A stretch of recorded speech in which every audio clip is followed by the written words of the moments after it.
In the silence of a dying space station, one mechanic guards his last vessel, unaware that two wounded strangers will arrive at his hangar and pull him into a battle against hundreds of warships at dawn. Their arrival will test his courage, his loyalty, and force him to make a choice that could change the fate of them all.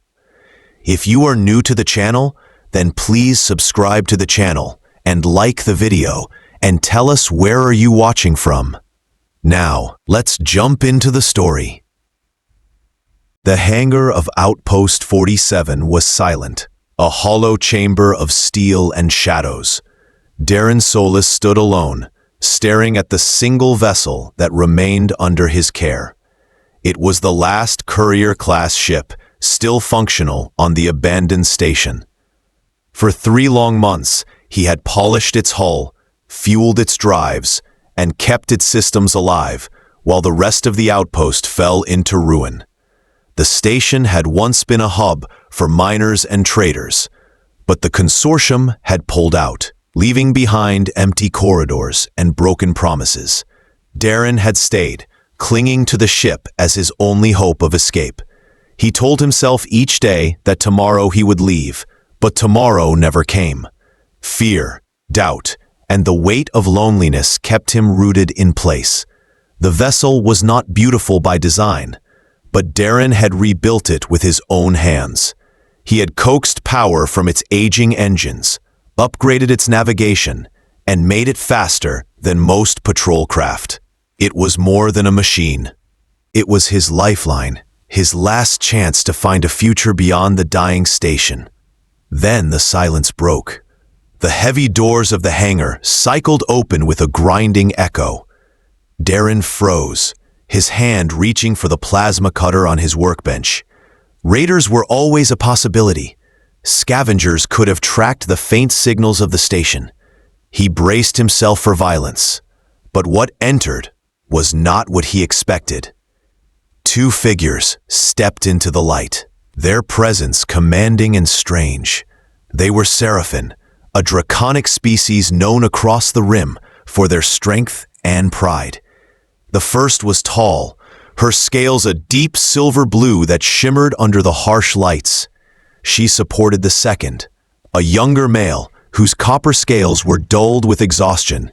His wings dragged behind him, torn and bloodied. Darren lowered the cutter slowly. The sight before him was not of raiders, but of survivors. The copper-scaled one was wounded badly, dark fluid seeping through a rough bandage. The silver-blue one held him upright with fierce determination, though her own movements betrayed hidden injuries. They did not ask for help. They did not beg. They stood with quiet dignity, as if expecting nothing from the universe. Darren felt the weight of their silence. He stepped forward cautiously, his hands open to show he meant no harm.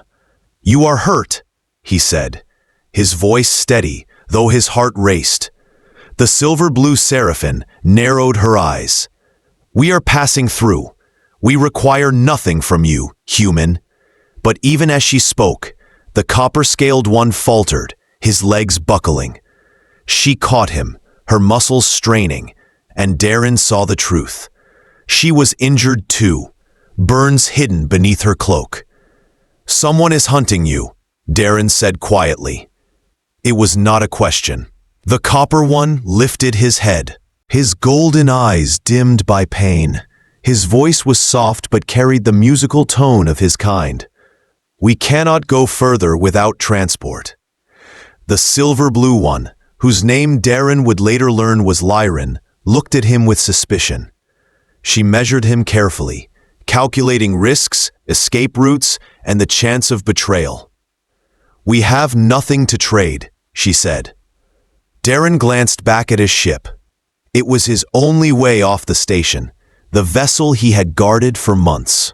Yet when he looked again at the wounded Seraphim, he saw more than strangers.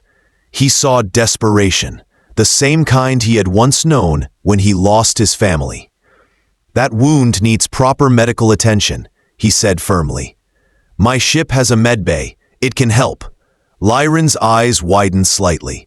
Your ship? The only one here that still flies, Darren admitted. I have kept it ready for when I finally worked up the courage to leave. The two Seraphim exchanged a glance. The copper one tried to speak, but Lyran silenced him with a "Luh." We cannot take your only means of escape, she said. Darren gave a bitter laugh. Escape to where?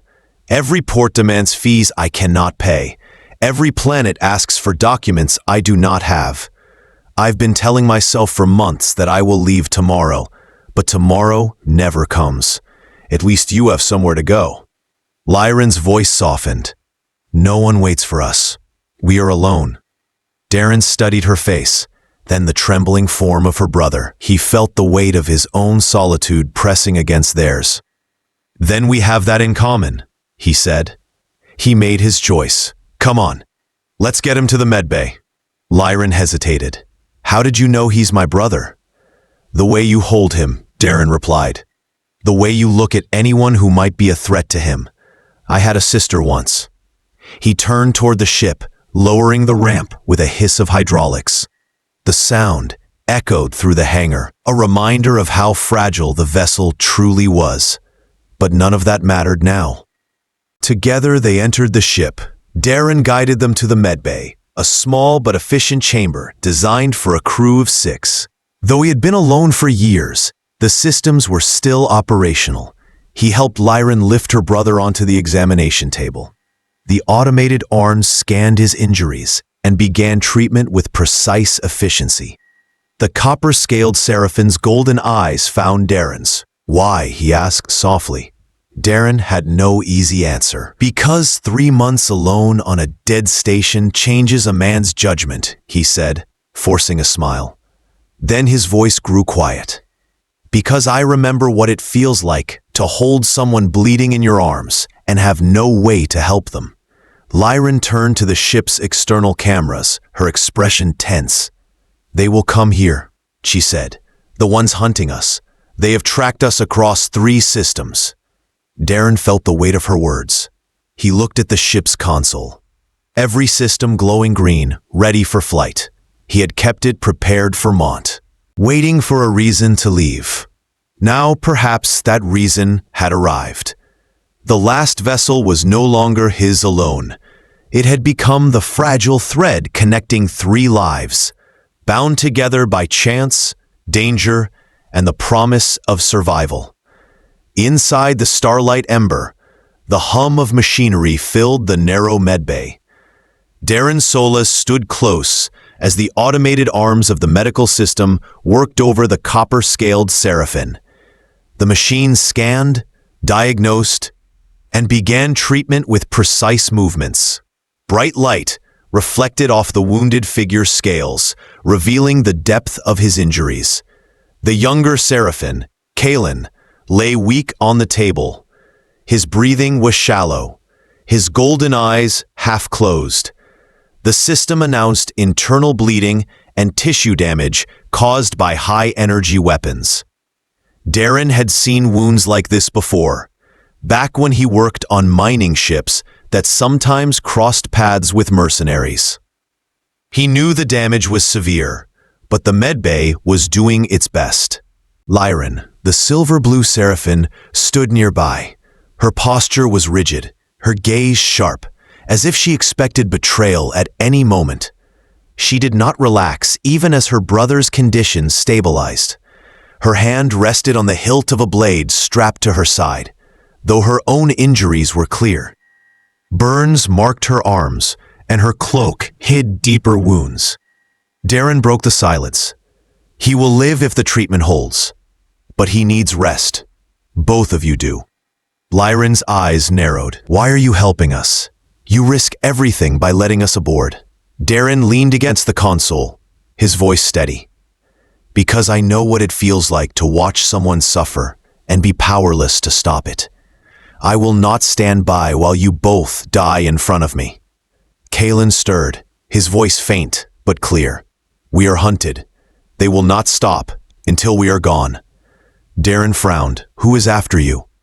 Lyran hesitated, her silver eyes studying him. She seemed to weigh the cost of truth against silence.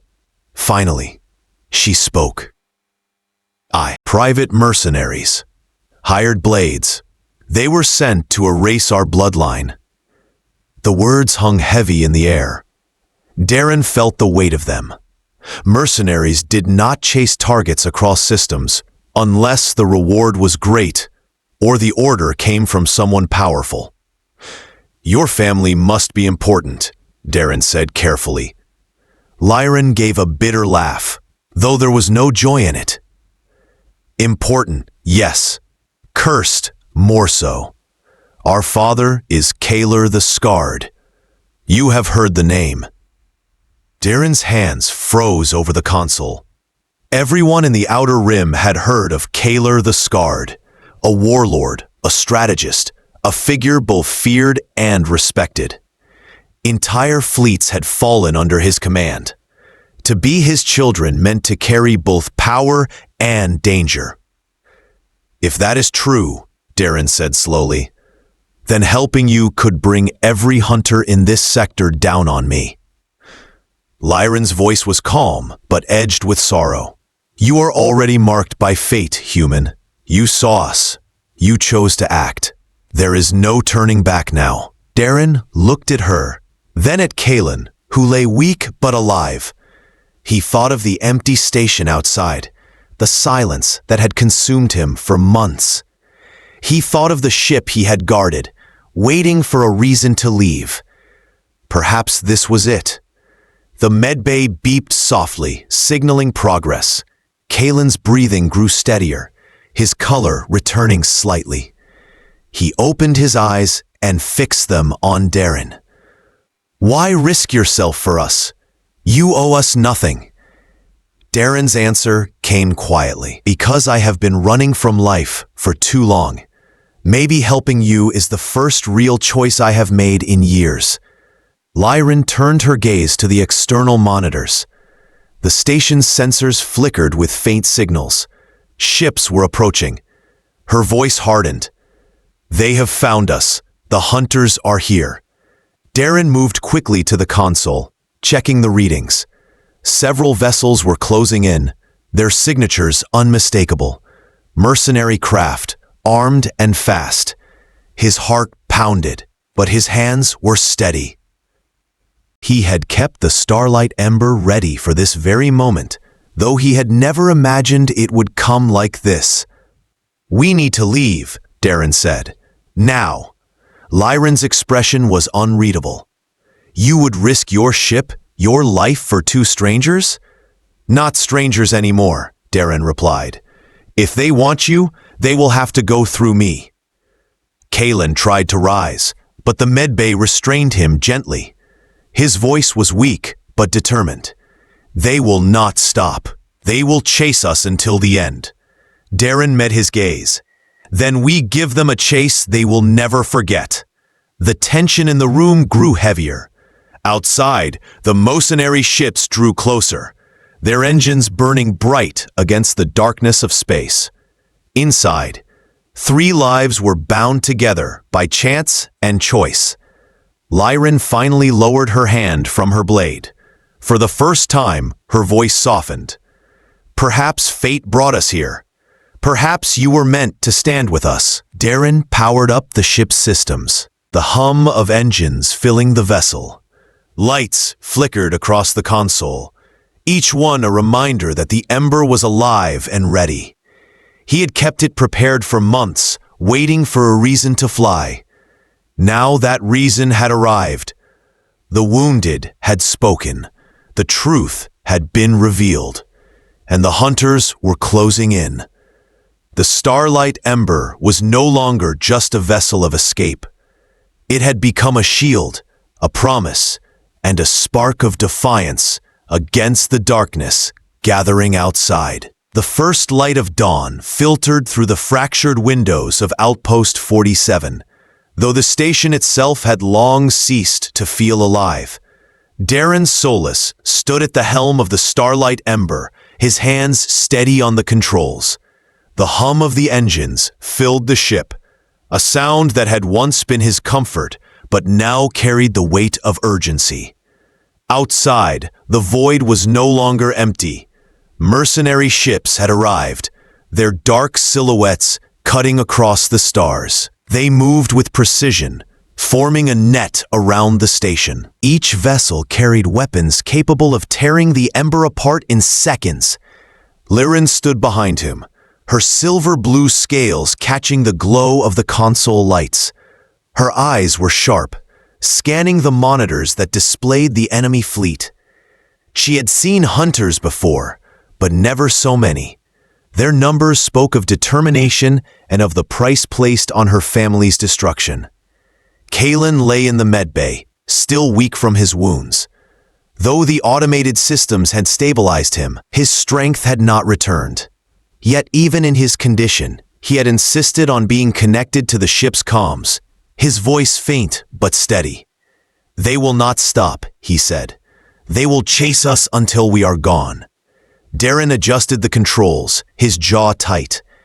"Then we will not give them what they want. We will not surrender." The mercenaries broadcast a message across the comms. Their leader's voice was cold and commanding. "Hand over the Seraphim siblings and you may live. Resist and you will be destroyed." The words echoed in the cabin, heavy with threat. Darren glanced at Liren. Her expression was unreadable, but her hand tightened on the edge of the console. "They will kill you for helping us," she said quietly. Darren shook his head. "I have been waiting for a reason to leave this station. Maybe this is it. Maybe this is the fight I was meant to face." The Ember's engines roared as Darren powered them to full strength. The ship lifted from the hangar floor, its hull trembling as it broke free of the station's docking clamps. The mercenary ships moved instantly, their weapons locking onto the Ember. The first volley of fire streaked across the void, bright lines of energy tearing through the darkness. Darren pushed the controls, sending the Ember into a sharp dive. The ship groaned under the strain, but it held. The blasts missed by meters, lighting up the debris fields that surrounded the station. Liren gripped the back of his chair, her voice steady despite the chaos. "You fly well for a mechanic." "I have had years of practice keeping this ship alive," Darren replied. "Now it is time to see what she can really do." The Ember darted between broken satellites and shattered hulls left behind from forgotten battles. The mercenaries followed, their formation tight, their weapons relentless. Each shot shook the void, each explosion a reminder of how close death was. Inside the medbay, Kalen's voice came through the comms again. "There is a debris corridor ahead. If you angle the ship through it, their larger craft will struggle to follow." Darren adjusted the course, trusting the young Seraphim's instincts. The Ember slipped into the narrow corridor, weaving between jagged metal and drifting wreckage. The mercenaries fired, but their shots struck the debris instead, sending fragments spinning wildly. The chase grew fiercer. Smaller hunter craft broke formation, slipping into the corridor after them. Their engines burned bright, their weapons flashing. Darren pushed the Ember harder, the ship vibrating as its drives reached limits he had never dared test. Liren moved to the weapons console, her claws dancing over the controls. The Ember's defensive cannons came alive, spitting bursts of fire at the pursuing ships. One hunter craft exploded in a flash of light, debris scattering into the void. "That will not stop them," Liren said. "For every one we destroy, more will come." Darren's eyes stayed fixed on the path ahead. "Then we keep moving. We keep fighting. As long as this ship flies, we are not finished." The mercenaries pressed harder, their leader's voice cutting through the comms once more. "You cannot escape. Surrender the Seraphim, and your death will be swift." Darren muted the channel, his voice low but firm. "I am done listening to threats. They will not have you." The Ember burst free of the debris corridor, its engines flaring as Darren pushed it into open space. The mercenary fleet loomed ahead, a wall of ships blocking their path. Lyran's breath caught. They are everywhere. Darren's hands tightened on the controls. Then we find a way through. The Ember surged forward, weaving between enemy fire. Explosions lit the void, each one closer than the last. The ship shook violently, alarms blaring across the console. But Darren did not falter. He had spent years preparing this vessel, and now it carried not just his hope, but the lives of 2 others. Inside the medbay, Kalen whispered into the comms, "There is a sanctuary, a place hidden beyond the rim. If we can reach it, we will be safe." Darren's eyes narrowed. "Then give me the coordinates. We will get there, no matter what stands in our way." The hunters pressed in, their weapons blazing, their numbers overwhelming. Yet the Ember flew on, defiant against the storm. As dawn broke across the rim, the battle had only just begun. The starlight Ember cut through the darkness of space, its engines burning bright as mercenary ships closed in from every direction. Darren Solis gripped the controls, his eyes fixed on the endless void ahead. Alarms echoed through the cabin, warning of incoming fire. The hunters were relentless, their fleet stretching across the horizon like a wall of steel. Lyran stood beside him, her silver-blue scales reflecting the glow of the console lights. Her voice was steady, though her eyes betrayed the weight of fear. "They will not stop. They will chase us until we are gone." In the medbay, Kalen's weak voice came through the comms. "There is a sanctuary, hidden beyond the rim. If we can reach it, we will be safe." Darren's hands tightened on the controls. "Give me the coordinates. We will get there." The mercenary leader's voice cut across the comms once more. "You cannot escape. Surrender the Serathan siblings, and your death will be swift. Resist, and you will be destroyed." Darren muted the channel. His voice was calm, but his heart pounded. "I am done listening to threats. They will not have you." The Ember surged forward, weaving through enemy fire. Blasts of energy lit the void. Shaking the ship with every near miss, Darren pushed the engines harder, the vessel trembling as it reached limits he had never dared test. Lyran moved to the weapons console, firing bursts of energy at the pursuing ships. One huntercraft exploded, scattering debris into the darkness. But for every enemy destroyed, more closed in. Kalen's voice grew urgent. "The sanctuary lies beyond the nebula ahead, but we cannot outrun them all. They will follow us into the storm." Darren's mind raced. The Ember was fast, but not fast enough to escape 300 warships. He knew the truth. If they continued like this, they would all be destroyed. He turned to Lyran. "There is only one way. The Ember's fusion core can be overloaded. If we trigger it, the explosion will scatter the fleet. It will give you the chance to reach the sanctuary." Lyran's eyes widened. "You would destroy your ship, your only way of escape." Darren nodded. "This ship has been my prison as much as my hope. I have been waiting for a reason to leave it behind. Maybe this is the reason." Kalen's voice broke through, weak but filled with protest. "You cannot do this. You will die." Darren's voice softened. "I have been dead inside for months, trapped on that station. Helping you has given me something I thought I lost. Purpose. If my choice gives you a chance to live, then it is worth it." Lyran's hand trembled on the console. "There must be another way." "There isn't," Darren said firmly. "But listen to." The Ember shook violently as enemy fire struck its shields. Alarms blared louder, warning of critical damage. Time was running out. Darren set the course toward the nebula, his fingers moving quickly across the controls. He activated the overload sequence, the ship's systems flashing red in warning. The fusion core began to destabilize, its energy building toward a catastrophic release. Liren's voice cracked. "You cannot face this end alone." Darren gave a faint smile. "I am not alone. Not anymore." He guided them to the escape pod bay. With steady hands, he activated the pod systems. "This will carry you to the sanctuary. The coordinates are locked in. Once the core detonates, the mercenaries will scatter. You will have your chance." Liren's eyes burned with emotion. "You are giving everything for us." "Sometimes," Darren said quietly, "the only way to live is to give others the chance you never had." He helped them into the pod, securing Kalen's weakened form and meeting Liren's gaze one last time. "Go, live, make this sacrifice mean something."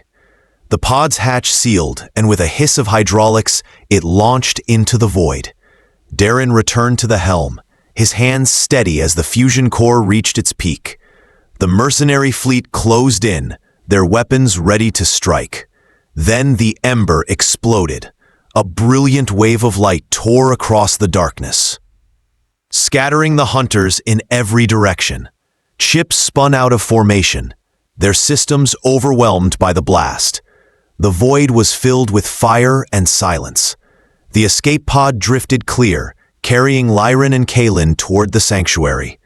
They watched the explosion from afar, their hearts heavy with grief and gratitude. But as the light faded, a faint signal blinked on the pod's console. A beacon, weak but alive, leaning closer, her eyes widening. It was not the ember. It was a smaller signal, drifting quietly through the void. Darren had ejected in a hidden pod moments before the explosion. His fate was uncertain, his survival fragile, but he was alive. The siblings exchanged a look, their hearts filled with hope. The choice that changed everything had not ended in death, but in the promise of a future yet to be written. The ember was gone, but its legacy lived on. Darren's sacrifice had given them freedom, and his survival meant the story was not over. In the vast silence of space, 3 lives had been bound together by fate, by sacrifice, and by the courage to choose hope over despair.